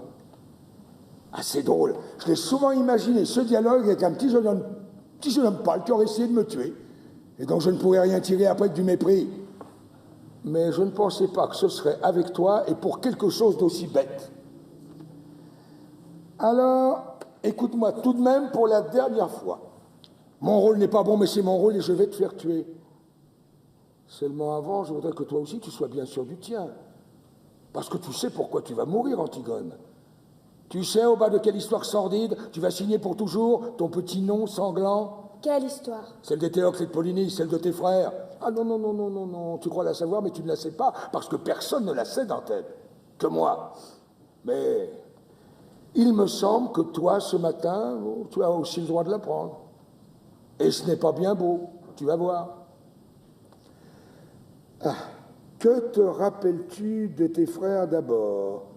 2 compagnons de jeu qui te méprisaient sans doute, te cassaient tes poupées en se chuchotant éternellement des mystères à l'oreille l'un de l'autre pour te faire enrager. C'était des grands. Ah. Alors après, tu as dû les admirer avec leurs premières cigarettes, leurs premiers pantalons longs, et puis ils ont commencé à sortir le soir, hein, à sentir l'homme. Alors là, après, ils ne t'ont plus regardé du tout. J'étais une fille. Tu voyais bien pleurer ta mère, ton père se mettre en colère à leur retour. Tu entendais claquer les portes et leur ricanement dans les couloirs. Et ils passaient devant toi, goguenard, veulent, ils sentaient le vin. Une fois, je m'étais cachée derrière une porte. C'était le matin, nous venions de nous lever et eux, ils rentraient. Polynice m'a vu. Il était pâle, les yeux brillants, et si beau dans son vêtement du soir. Il m'a dit, tiens, tu es là, toi. Et il m'a donné une grande fleur de papier qu'il avait rapportée de sa nuit. Ah. Et tu l'as conservée, n'est-ce pas, cette fleur? Et hier, avant de t'en aller, tu as ouvert ton tiroir, tu l'as regardé longtemps pour te donner du courage.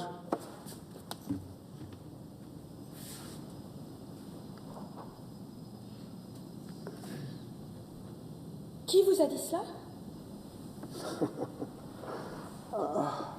Pauvre Antigone avec ta fleur de cotillon.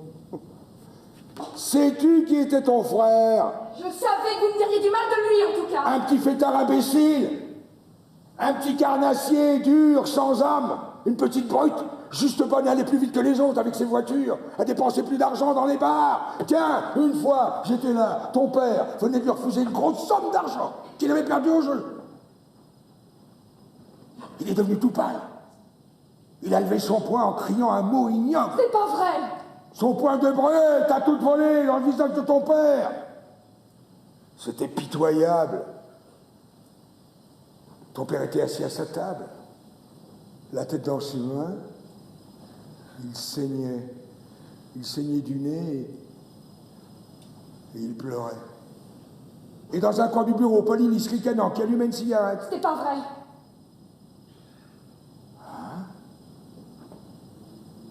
Tu ne te rappelles plus. Tu avais 12 ans. Vous ne l'avez pas revu pendant longtemps après. C'est vrai, ça? Oui, c'est vrai. C'était après cette dispute. Ton père n'a pas voulu le faire juger. Alors il s'est engagé dans l'armée argienne. Et dès qu'il a été chez les Argiens, la chasse à l'homme a commencé contre ton père, contre ce vieil homme qui ne se décidait pas à mourir, à lâcher son royaume. Les attentats se succédaient, et les tueurs que nous prenions finissaient toujours par avouer qu'ils avaient reçu de l'argent de lui, mais pas seulement de lui d'ailleurs, car c'est cela que je veux que tu saches, les coulisses de ce drame, où toi tu brûles de jouer un rôle, hein, la cuisine. Hier, j'ai fait faire des funérailles grandioses à Éthéocle. Éthéocle est un héros et un saint maintenant pour Thèbes. Tout le peuple était là. Les enfants des écoles ont donné tous les sous de leur tirelire pour la couronne.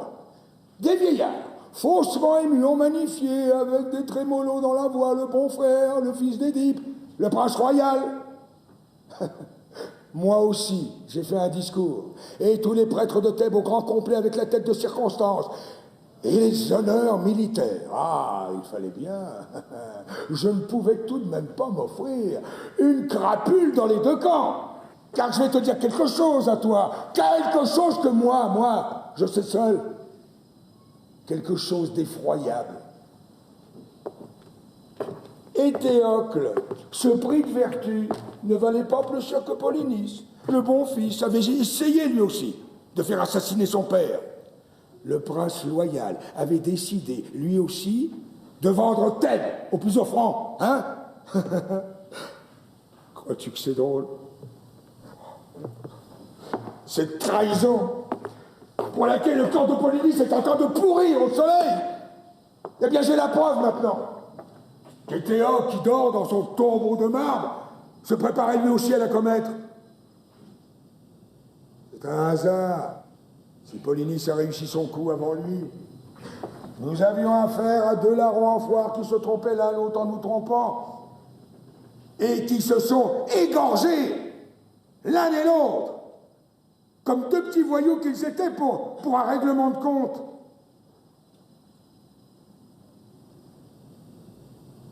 Seulement, il s'est trouvé que j'ai eu besoin de faire un héros de l'un d'eux. Alors j'ai fait rechercher leurs cadavres au milieu des autres, et on les a retrouvés, embrassés pour la première fois de leur vie sans doute. Ils s'étaient embrochés mutuellement, et puis la charge de la cavalerie argienne leur avait passé dessus. Ils étaient en bouillie, Antigone, méconnaissables. J'ai fait ramasser un décor, le moins abîmé des deux, pour mes funérailles nationales, et j'ai donné l'ordre de laisser pourrir l'autre où il était. Je ne sais plus lequel. Et je t'assure, ça m'est bien égal.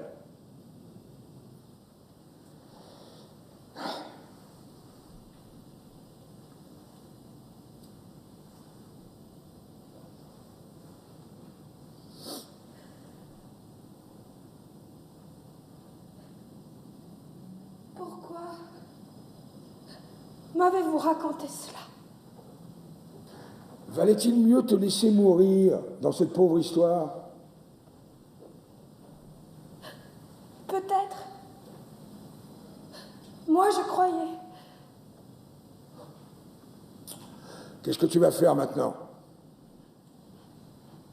Je vais remonter dans ma chambre. Ne reste pas trop seul. Va voir Aymon ce matin. Marie-toi vite. Oui. Hein? Tu as toute ta vie devant toi. Écoute, notre discussion était bien oiseuse, je t'assure. Tu as ce trésor, toi, encore. Oui. Ah oui, et tu allais le gaspiller. Et je te comprends. J'aurais fait comme toi à 20 ans. C'est pour ça que je buvais tes paroles. J'écoutais du fond du temps un petit crayon maigre et pâle comme toi, qui ne pensait qu'à tout donner, lui aussi. Marie-toi vite, Antigone. Marie-toi vite, sois heureuse. La vie n'est pas ce que tu crois. C'est une eau que les jeunes gens laissent couler sans le savoir entre leurs doigts ouverts. Ferme tes mains vite, retiens-la. Tu verras, ça deviendra quelque chose une petite chose, dure et simple qu'on grignote assis au soleil. Les autres te diront que ce n'est pas vrai parce qu'ils ont besoin de ta force, de ton élan. Alors ne les écoute pas. Ne m'écoute pas lorsque je ferai mon prochain discours devant le tombeau de Théocle parce que ce ne sera pas vrai. Rien n'est vrai que ce qu'on ne dit pas. Tu l'apprendras toi aussi, mais trop tard. La vie, c'est un livre qu'on aime. C'est un enfant qui joue à vos pieds. C'est un outil qu'on tient bien dans sa main, c'est un banc pour se reposer le soir devant sa maison. Tu vas me mépriser encore, mais tu verras, de découvrir cela,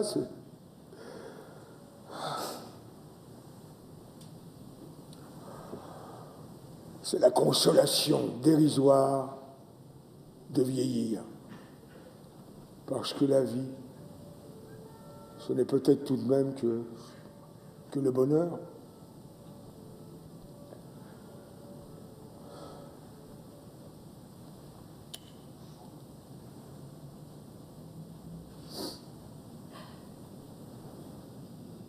Le bonheur?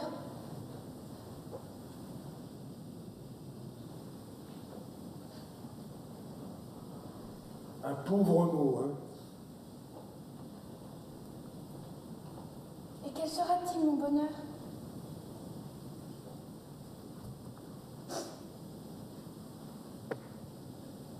Quelle femme heureuse deviendra-t-elle, la petite Antigone?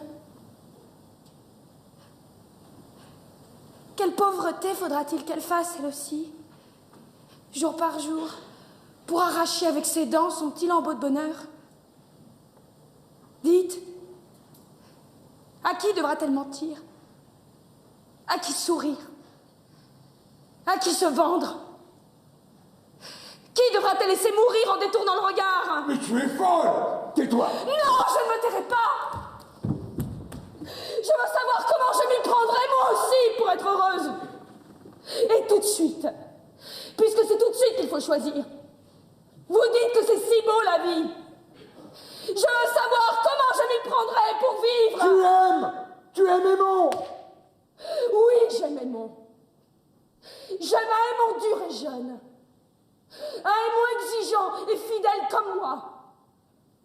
Mais si votre vie, votre bonheur doivent passer sur lui avec leur usure, si Aymon ne doit plus pâlir quand je pâlis, s'il ne peut me croire morte quand je suis en retard de 5 minutes, s'il ne doit plus se sentir seul au monde et me détester quand je ris sans qu'il sache pourquoi, s'il doit devenir près de moi le monsieur Aymon, s'il doit apprendre à dire oui lui aussi, alors je n'aime plus Aymon. Tu ne sais plus ce que tu dis. Tais-toi. Oh, si je sais ce que je dis. Seulement c'est vous qui ne m'entendez plus. Je vous parle de trop loin maintenant. D'un royaume où vous ne pouvez plus entrer avec vos rides, votre sagesse, votre ventre. Je ris, Créon. Parce que je te vois à 15 ans tout d'un coup, et c'est le même air d'impuissance et de croire qu'on peut tout.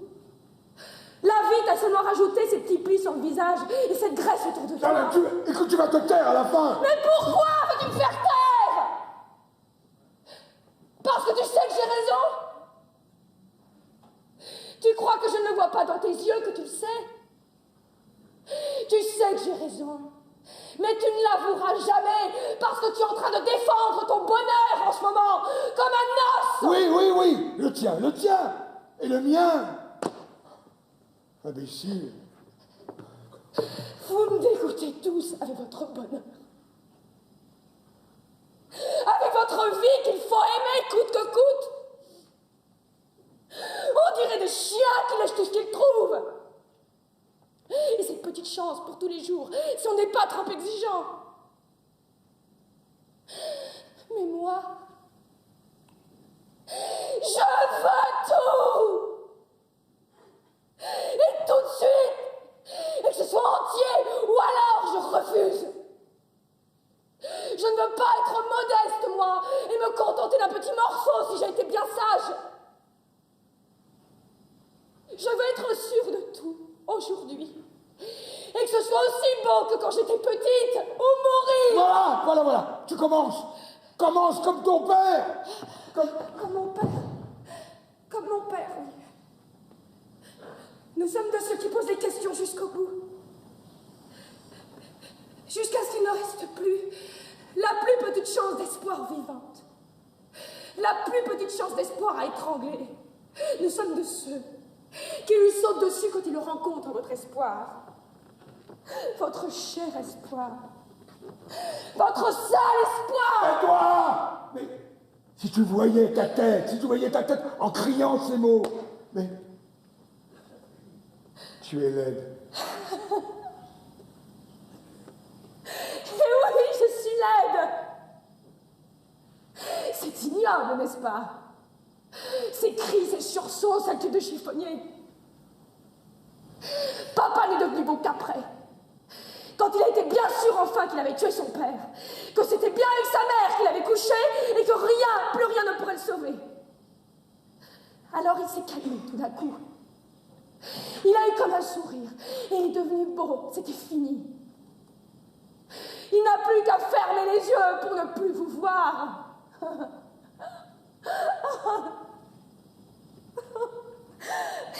vos têtes. Vos pauvres têtes de candidats au bonheur. Mais c'est vous qui êtes laids. Même les plus beaux. Vous avez tous quelque chose de laid au coin de l'œil ou de la bouche. Tu l'as bien dit tout à l'heure, Créon, la cuisine. Vous avez des têtes de cuisiniers. Je t'ordonne de te taire maintenant, t'entends? Tu m'ordonnes, cuisinier, mais tu crois que tu peux m'ordonner quelque chose? L'antichambre est pleine de monde. Tu veux donc te perdre?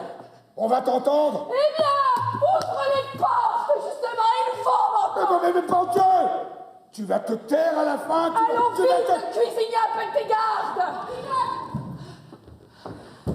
Qu'est-ce que tu veux, toi aussi? Antigone, pardon. Antigone, tu vois, je viens. J'ai du courage. J'irai maintenant avec toi. Où iras-tu avec moi? Si vous la faites mourir, il faudra me faire mourir avec elle. Ah non! Pas toi, c'est moi seule.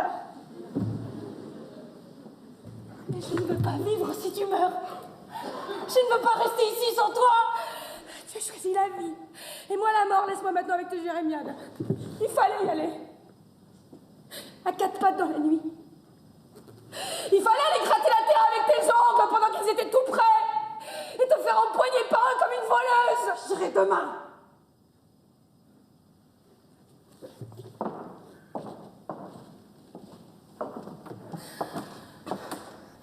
Tu l'entends, Créon? Elle aussi. Qui sait? Si cela ne va pas prendre encore à d'autres en m'écoutant. Mais qu'est-ce que tu attends pour me faire taire? Qu'est-ce que tu attends pour appeler tes gardes? Allons, Créon, un peu de courage! Ça n'est qu'un mauvais moment à passer.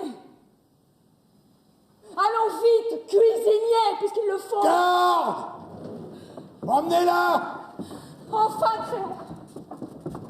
Antigone. Antigone! Tu es fou, Créon, qu'as-tu fait? Il fallait qu'elle meure. Ne laisse pas mourir Antigone, Créon. Nous allons tous porter cette plaie aux côtés pendant des siècles. C'est elle qui voulait mourir. Aucun de nous n'a été assez fort pour la décider à vivre. Je le comprends. Je le comprends maintenant. Antigone était faite pour être morte. Elle-même ne le savait peut-être pas, mais Polynice n'était qu'un prétexte. Quand elle a dû annoncer, elle a trouvé autre chose tout de suite. Ce qui comptait pour elle, c'était de refuser et de mourir. C'est une enfant, Créon. Et alors, qu'est-ce que tu veux que je fasse pour elle? La condamner à vivre? Oublie-la. Oublie-la, oublie-la, mon petit fouteur. Non, j'ai tout essayé pour la sauver, j'ai tout essayé, mais je te le jure. Mais elle ne t'aime pas. Elle aurait pu vivre. Elle a préféré sa folie, la mort. Mais père, tu vois bien qu'il l'emmène. Père, ne laisse pas ces hommes l'emmener. Non, mais elle a parlé maintenant. Tout elle sait ce qu'elle a fait. Alors moi, je suis obligé de la faire mourir. Lâche-moi. Est-ce qu'on ne peut pas imaginer quelque chose? Dire qu'elle est folle, l'enfermer? Non! Ils diront que ce n'est pas vrai, que je la sauve, parce qu'elle allait être la femme de mon fils. Je ne peux pas. On ne peut pas gagner du temps, la faire fuir demain. La foule sait déjà, elle hurle autour du palais. Je ne peux pas. Père, la foule n'est rien, tu es le maître. Je suis le maître. Je suis le maître avant la loi, mais plus après. Mais père, je suis ton fils. Tu ne peux pas me la laisser prendre. Si, mon petit. Antigone ne peut plus vivre. Antigone nous a déjà quittés tous. Crois-tu que je pourrais vivre, moi, sans elle? Crois-tu que je l'accepterais, votre vie? Et tous les jours, depuis le matin jusqu'au soir, sans elle? Et votre vie, votre agitation, votre bavardage sans elle? Il faudra bien que tu acceptes, Aimon. Parce que chacun de nous, un jour plus ou moins triste, plus ou moins lointain, où il doit enfin accepter d'être un homme. Alors pour toi, c'est aujourd'hui. Et te voilà, là, avec ces larmes au bord de tes yeux. Ton cœur qui te fait mal. Mon petit garçon, pour la dernière fois. Quand tu te seras détourné, quand tu auras franchi ce seuil tout à l'heure, tout sera fini. C'est déjà fini. Ne me juge pas, Aimon. Ah non, non, pas toi. Ne me juge pas. Toi aussi. Cette grande force et ce courage, ce dieu Jean qui m'enlevait dans ses bras pour me sauver des monstres et des ombres, c'était toi. Cette odeur défendue et ce bon pain du soir sous la lampe, quand tu me montrais des livres dans ton bureau, c'était toi, tu crois? Oui, Aimon. Tous ces soins, tout cet orgueil, tous ces livres pleins de héros, c'était donc pour en arriver là? Être un homme, comme tu dis, est trop heureux de vivre? Oui, Aimon. Père, ce n'est pas vrai. Ce n'est pas toi. Ce n'est pas aujourd'hui. Nous ne sommes pas tous les deux au pied de ce mur où il faut seulement dire oui. Tu es encore puissant, toi, comme lorsque j'étais petit. Père, je t'en supplie, que je t'admire. Que je t'admire encore. Je suis trop seul et le monde est trop nu si je ne peux plus t'admirer.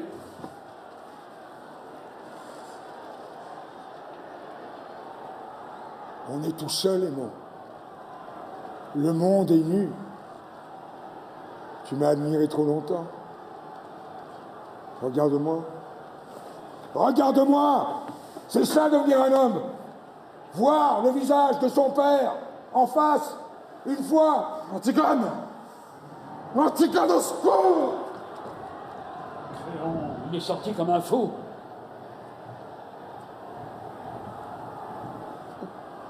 Il l'aime, oui. Créon, il faut faire quelque chose. Je ne peux plus rien. Il est parti touché à mort.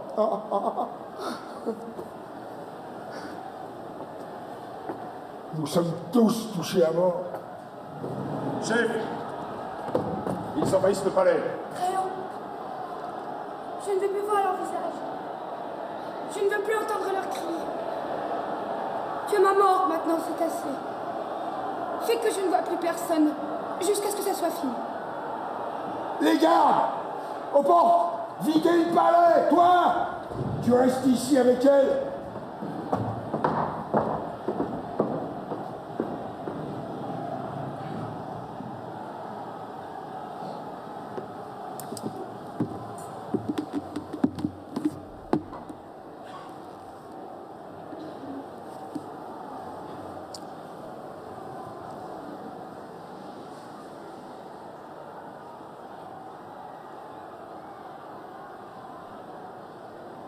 Alors c'est toi, Qui, moi? mon dernier visage d'homme. Faut croire.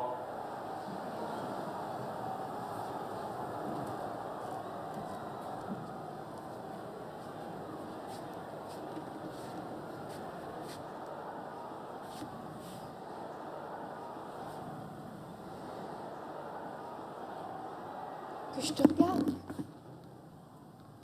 Ça va? C'est toi qui m'as arrêté tout à l'heure, Oui, c'est moi.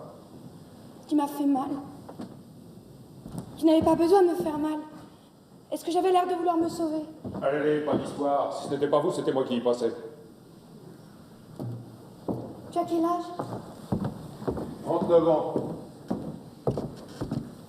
Tu as des enfants? Oui. 2. Tu les aimes? Ça ne vous regarde pas? Il y a longtemps que vous êtes garde?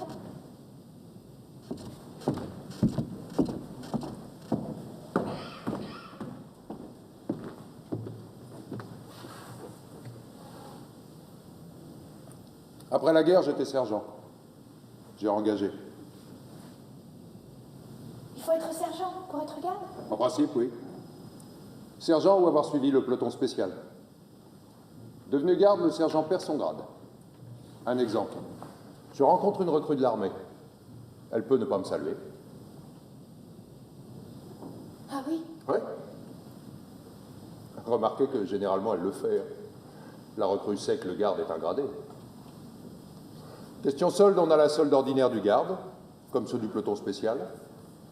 Et pendant 6 mois, à titre de gratification, un rappel de supplément de la solde de sergent. Seulement, comme garde, on a d'autres avantages. Logement, chauffage, allocation. Finalement, le garde marié avec 2 enfants arrive à se faire plus que le sergent. Ah oui? Ouais. C'est ce qui vous explique la rivalité entre le garde et le sergent. Vous avez peut-être pu remarquer que le sergent affecte de mépriser le garde. Leur grand argument, c'est l'avancement. D'un sens, c'est juste. L'avancement du garde est plus lent et plus difficile que dans l'armée. Mais vous ne devez pas oublier qu'un brigadier des gardes, c'est autre chose qu'un sergent-chef. Écoute, Oui. je vais mourir tout à l'heure. D'un autre côté, on a plus de considération pour le garde que pour le sergent. Le garde, c'est un soldat, mais c'est presque un fonctionnaire. Tu crois qu'on a mal pour mourir? Je ne peux pas vous dire.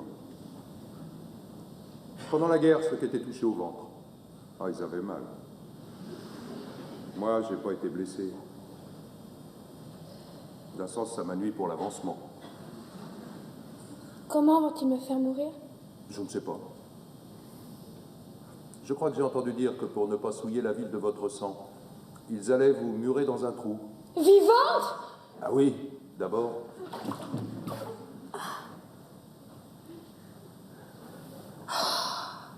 Oh, tombeau. Oh, lit nuptial. Oh, ma demeure souterraine. Toute seule. Aux cavernes de Hadès, aux portes de la ville, en plein soleil. Une drôle de corvée encore pour ceux qui seront de faction. Il avait d'abord été question d'y mettre l'armée, mais aux dernières nouvelles, il paraît que c'est encore la garde qui fournira les piquets. Elle a bon dos, la garde. Hein. Étonnez-vous après ça qu'il existe une jalousie entre le garde et le sergent? 2 bêtes. Quoi de bête? Des bêtes se serraient l'une contre l'autre pour se faire chaud. Je suis toute seule. Si vous avez besoin de quelque chose, c'est différent, je peux appeler. Non. Je voudrais juste que tu remettes une lettre à quelqu'un quand je serai morte. Comment ça, une lettre? Une lettre que j'écrirai. Ah, ça non, pas d'histoire, une lettre, comme vous y allez, vous. Je risquerais gros, moi, ce petit jeu-là. Je te donnerai cet anneau si tu acceptes. C'est de l'or? Oui, c'est de l'or. Vous comprenez, moi, si on me fouille, c'est le conseil de guerre. Ça vous est égal. Ce que je peux, si vous voulez, c'est écrire sur mon carnet ce que vous auriez voulu dire. Après, j'arracherai la page. Mon écriture, c'est pas pareil. Ton écriture? C'est trop laid, tout cela. Tout est trop laid. Vous savez, si vous ne voulez pas, moi... Si! Garde la bague et écris, mais fais vite, j'ai peur que nous n'ayons plus le temps. Écris. Mon chéri. C'est pour votre bon ami. Mon chéri. J'ai voulu mourir. Et tu ne vas peut-être plus m'aimer. Mon chéri, j'ai voulu mourir et tu ne vas peut-être plus m'aimer. Et Créon avait raison. C'est terrible. Maintenant, à côté de cet homme, je ne sais plus pourquoi je meurs. J'ai peur. Et Créon avait raison. Oh, Aimant, notre petit garçon. Je le comprends seulement maintenant combien c'était simple de vivre. Dites, vous allez trop vite, comment voulez-vous que j'écrive? Il faut le temps tout de même.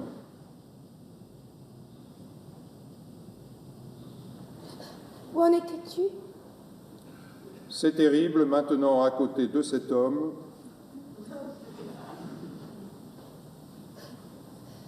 Je ne sais plus pourquoi je meurs. Je ne sais plus pourquoi je meurs. On ne sait jamais pourquoi on meurt. J'ai peur. Non. Raille tout cela. Il vaut mieux que jamais personne ne le sache. C'est comme si il devait me voir nue et me toucher quand je serais morte. Mais seulement... Pardon. Alors j'aurai la fin et je mets pardon à la place? Oui. Pardon, mon chéri. Sur la petite Antigone. Vous auriez tous été bien tranquilles. Je t'aime. Sans la petite Antigone, vous auriez tous été bien tranquilles.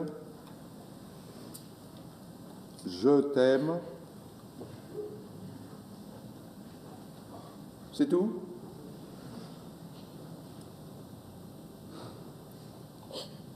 Oui, c'est tout. C'est une drôle de lettre. Oui, c'est une drôle de lettre.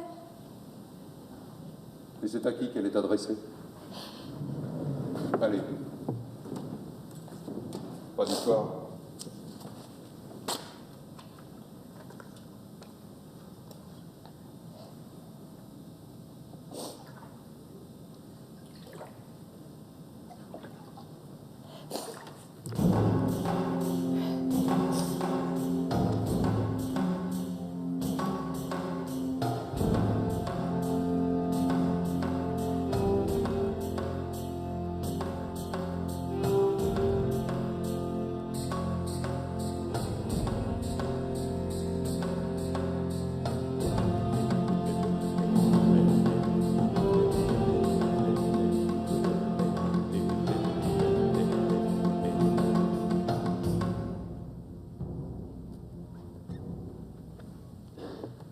Là, c'est fini pour Antigone.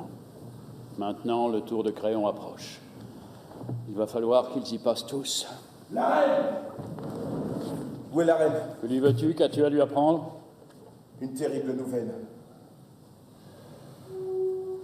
On venait de jeter Antigone dans son trou.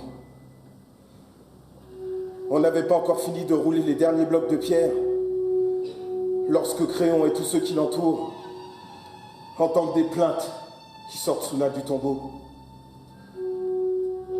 Chacun se tait et écoute, car ce n'est pas la voix d'Antigone. C'est une plainte nouvelle qui sort des profondeurs du trou. Tous regardent Créon. Et lui qui a deviné le premier, lui qui sait, déjà avant tous les autres, hurle soudain comme un fou. Enlevez les pierres! Enlevez les pierres! Les esclaves se jettent sur les blocs entassés, et parmi eux, le roi suant, dont les mains saignent. Les pierres bougent enfin, et le plumage se glisse dans l'ouverture.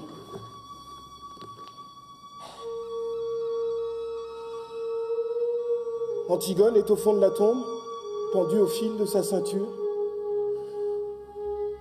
Des fils bleus, des fils verts, des fils rouges, qui lui font comme un collier d'enfant. Et Aimant à genoux, qui la tient dans ses bras, et gémit, le visage enfoui dans sa robe. On bouge un bloc encore et Créon peut enfin descendre. On voit ses cheveux gris dans l'ombre au fond du trou. Il essaie de relever Aimant. Il le supplie. Aimon ne l'entend pas. Puis soudain, elle se dresse, les yeux noirs. Et il n'a jamais tant ressemblé au petit garçon d'autrefois. Il regarde son père, sans rien dire. Une minute. Et tout à coup, il lui crache au visage et tire son épée. Créon bondit hors de portée. Alors il le regarde avec ses yeux d'enfant, lourds de mépris. Et Créon ne peut éviter ce regard, comme la lame. Aimon regarde ce vieil homme tremblant à l'autre bout de la caverne. Et sans rien dire, il se plonge l'épée dans le ventre et il s'éteint à côté d'Antigone, l'embrassant dans une immense flaque rouge.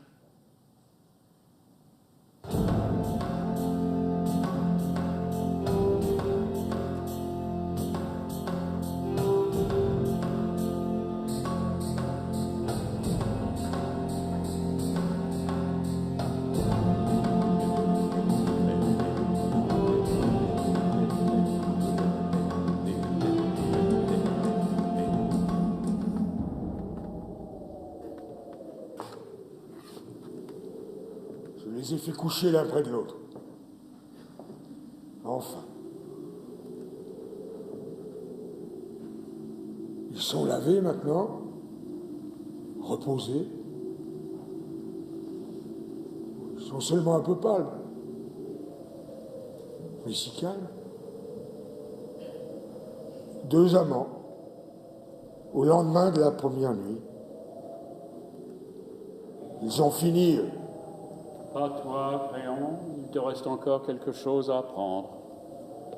Eurydice, la reine, ta femme, est passée dans sa chambre.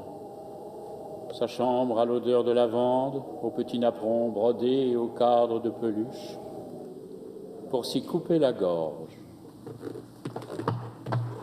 Elle est étendue maintenant sur un des petits lits jumeaux démodés, à la même place où tu l'as reçue, jeune fille, un soir, et avec le même sourire, à peine un peu plus triste.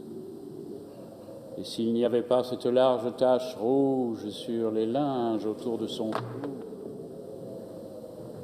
on pourrait croire qu'elle dort.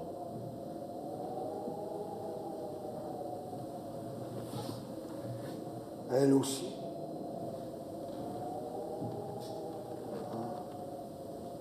Ils dorment tous. C'est bien. La journée a été rude. Ça doit être bon de dormir. Oui, mais tu es tout seul maintenant, Créon. Oui, tout seul.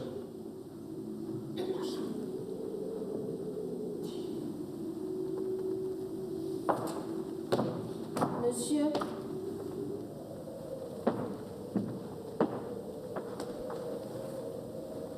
Je vais te dire à toi. Hein, ils ne savent pas les autres. On est là, devant l'ouvrage. On peut tout de même pas se croiser les bras.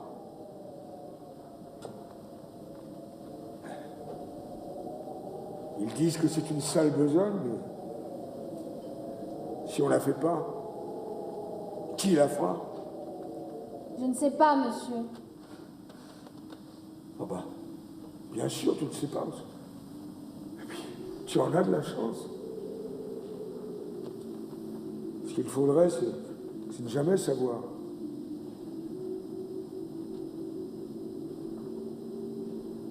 Il te tarde d'être grand, toi. Oh oui, monsieur. Mais tu es fou, petit. Il faudrait ne jamais devenir grand.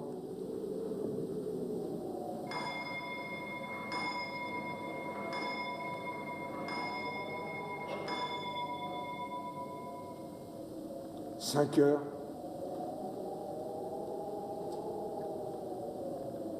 Qu'est-ce que nous avons aujourd'hui à 5 heures? Conseil, monsieur. Un conseil?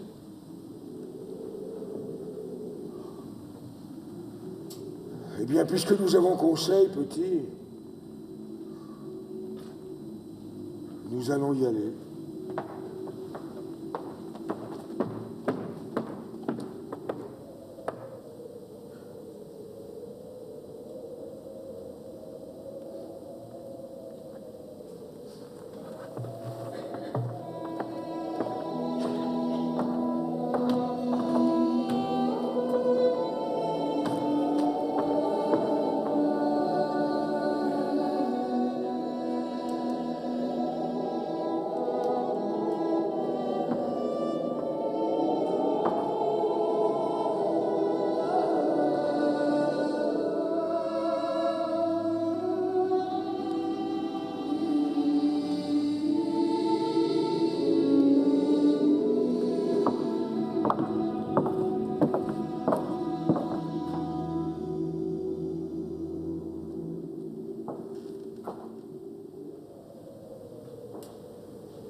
Et voilà, sans la petite Antigone, c'est vrai, ils auraient tous été bien tranquilles. Mais maintenant, c'est fini. Ils sont tout de même tranquilles. Tous ceux qui avaient à mourir sont morts. Ceux qui croyaient une chose, et puis ceux qui croyaient le contraire, et même ceux qui ne croyaient rien, et qui se sont trouvés pris dans l'histoire sans y rien comprendre. Morts, pareils, tous, bien raides, bien inutiles, bien pourris. Et ceux qui vivent encore vont commencer tout doucement à les oublier et à confondre leurs noms.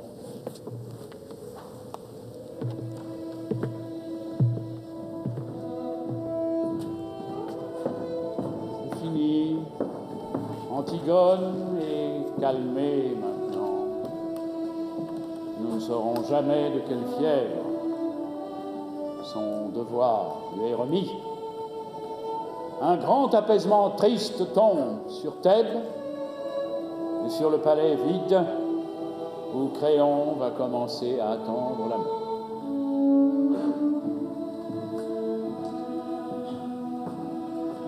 Il ne reste plus que les gardes. Eux, ça leur est égal. C'est pas leurs oignons. Ils continuent à jouer.